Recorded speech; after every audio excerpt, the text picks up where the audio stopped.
Hello Mark, I'm Ivy, 言语词, and my student number is 38. I'm a freshman. The title of the speech is How to Get Better at the Things You Care About by Eduardo Briceño. Most of us go through life trying to do our best at whatever we do, whether it's our job, family, school, or anything else. I feel that way. I try my best, but some time ago, I came to a realization that I wasn't getting much better at the things I cared most about. Whether it was being a husband or a friend or a professional or a teammate, and I wasn't improving much at those things even though I was spending a lot of time working hard at them. I've since realized from conversations I've had and from research that this stagnation, despite hard work, turns out to be pretty common. So I'd like to share with you some insights into why that is and what we can all do about it. What I've learned is that the most effective people and teams in any domain do something we can all emulate. They go through life deliberately alternating between two zones, the learning zone and the performance zone. The learning zone is when our goal is to improve.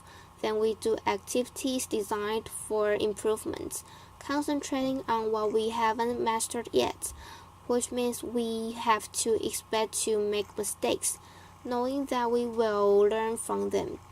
That is very different from what we do when we're in our performance zone, which is when our goal is to do something as best as we can to execute. Then we concentrate on what we have already mastered and we try to minimize mistakes. Both of these zones should be part of our lives, but being clear about when we want to be in each of them, with what goal, focus, and expectations, helps us better perform and better improve. The performance zone maximizes our immediate performance, while the learning zone maximizes our growth and our future performance. The reason many of us don't improve much despite our hard work is that we tend to spend almost all of our time in the performance zone. This hinders our growth and ironically over the long term also our performance. So what does the learning zone look like? Take Demosthenes, a political leader and the greatest orator and lawyer in ancient Greece. To become great, he didn't spend all his time just being an orator or a lawyer, which would be his performance zone, but instead he did activities designed for improvement. Of course, he studied a lot. He studied law and philosophy with guidance from mentors. But he also realized that being a lawyer involved persuading other people, so he also studied great speeches and acting.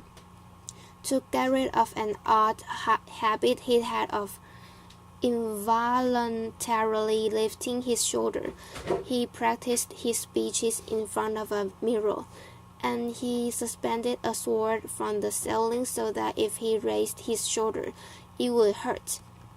Laughter. To speak more clearly despite a lisp, so he went through his speeches with stones in his mouth. He built an underground room where he could practice without interruptions and not disturb other people.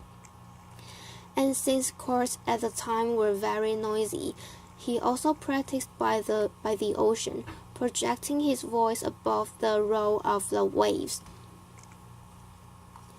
His activities in the learning zone were very different from his activities in CURT, his performance zone.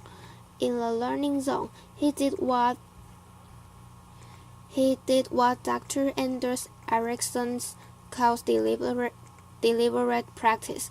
This involves breaking down abilities into component skills, being clear about what sub-skill we are working to improve, like keeping our shoulders down, giving full concentration to a high level of challenge outside our comfort zone, just beyond what we can currently do, using frequent feedbacks with repetition and adjustment, and ideally engaging the guidance of a skilled coach, because activities designed for improvement are domain specific, and great teachers and coaches know what those activities are and can also give us expert feedback. It is this type of practice in the learning zone which leads to substantial improvements, not just time on task performing. For example, research shows that after the first couple of years working in a profession, performance usually plateaus. This has been shown to be true in teaching, general medicine, nursing, and other fields. And it happens because once we think we have become good enough, adequate, then we stop spending time in the learning zone.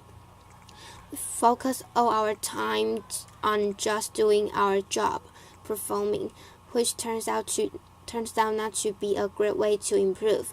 But the people who continue to spend time in the learning zone do continue to always improve. The best salespeople at least once a week do activities with a goal of improvement. They read to extend their knowledge, consult with colleagues or domain experts, try out new strategies, solicit feedback, and reflect. The best chess players spend a lot of time not playing games of chess, which would be their performance zone, but trying to predict the moves grandmasters made and analyzing them. Each of us has probably spent many hours typing on a computer without getting faster. But if we spend 10 to 20 minutes each day fully concentrating on typing 10 to 20% faster than our current reliable speed, we would get faster, especially if we also identify what mistakes we're making and practice typing those words. That's deliberate practice. In what other parts of our lives, perhaps that we care more about? Are we working hard but not improving much because we're always in the performance zone? Now, this is not to say that the performance zone has no value. It very much does. When I needed a knee surgery, I didn't tell the surgeon, poke around in there and focus on what you don't know. Laughter. We'll learn from your mistakes. I looked for a surgeon who I felt would do a good job, and I wanted her to do a good job. Being in the performance zone allows us to get things done as best as we can. It can also be motivating, and it provides us with information to identify what to focus on next when we go back to the learning zone. So the way to high performance is to alternate between the learning zone and the performance zone, purposefully building our skills in the learning zone, then applying those skills in the performance zone. When Beyoncé is on tour, during the concert, she's in her performance zone, but every night when she gets back to the hotel room, she goes right back into her learning zone.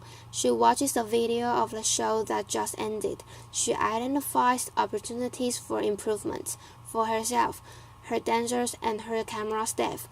And the next morning, everyone receives pages of notes with what to adjust, which they then work on during the day before the next performance.